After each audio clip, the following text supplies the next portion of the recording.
Jagannath steel company पक्षर dengue निराकरण सचेतनता अभियान केन्दुझर जिला बड़बिल पौरांचल अंतर्गत 8 नंबर वार्ड स्थित पीएचडी अंचल में श्री जगन्नाथ स्टील कंपनी पक्षर डेंगू निराकरण सचेतनता कार्यक्रम अनुष्ठित होती। सचेतनता कार्यक्रम में वार्ड काउंसिलर समेत श्री जगन्नाथ स्टील कंपनी पदाधिकारी माने उपस्थित रही कार्यक्रम शुभारंभ करते।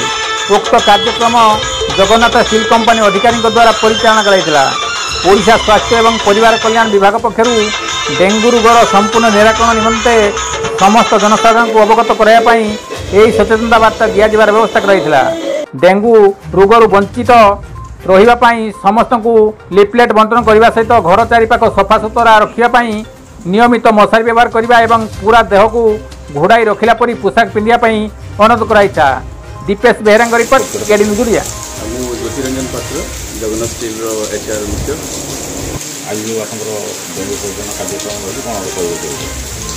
जगन्नाथ स्टील कंपनी सामाजिक दायित्वबोध कार्यक्रम जरिया प्रति वर्ष पर वर्ष आम आमर Barbil municipality ward number 8 number ward रे आमर डेंगू मलेरिया निराकरण आम पदक्षेप नहीं से विभिन्न कार्यक्रम तथा आमर awareness programme evening fogging spray dengue malaria आउ विभिन्न आम लिफलेट गाड़ी प्रचार मध्यम आम लोक अवगत करूँ एवं लोक मैंने केमती स्वास्थ्य भल रही जो आम डेंगूर प्रभाव चारिआडे माड़ी आसू निराकरण करें निजर कंपनीर दायित्व रही आम आंचलिक परिवेश केमती स्वास्थ्य क्षेत्र में जमी उन्नति रही अवगत अच्छी। तो ये कार्यक्रम आज आपंक मध्यम जनवाई चाहूँगी आम दीर्घ 50 दिन धरी आम चलू यापर भी आम गरीब जो लोक मैंने सब अच्छा श्रेणी लोक आम मशारी बंटन कार्यक्रम अच्छी जदि पाग प्रतिकूल अच्छी एवं यदि अनुकूल पाग हुए आम आउ कि कार्यक्रम हाथ नापी चाहूँ ये सब परिवेश स्वच्छ रखापी।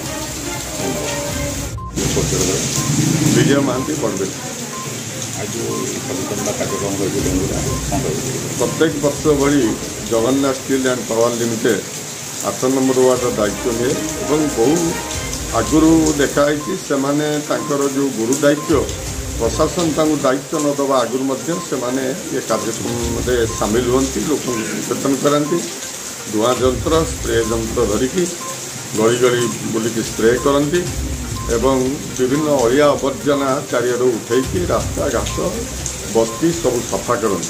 तेणुक से धन्यवाद पात्र आपण मध्यम मुझे धन्यवाद ज्ञापन करुच्ची एवं बड़बिल जनसाधारण को अनुरोध करुच्ची ये डेंगू कार्यक्रम में समस्ते सामिल हवा दरकार एवं निज परिवार सहित समाज को केमी सुदृढ़ करा प्रत्येक कार्यक्रम में सामिल होकर लोक बुझेले ये डेंगू को प्रतिहत करहब ना आम केत समस्ते आदि आक्रांत हवा।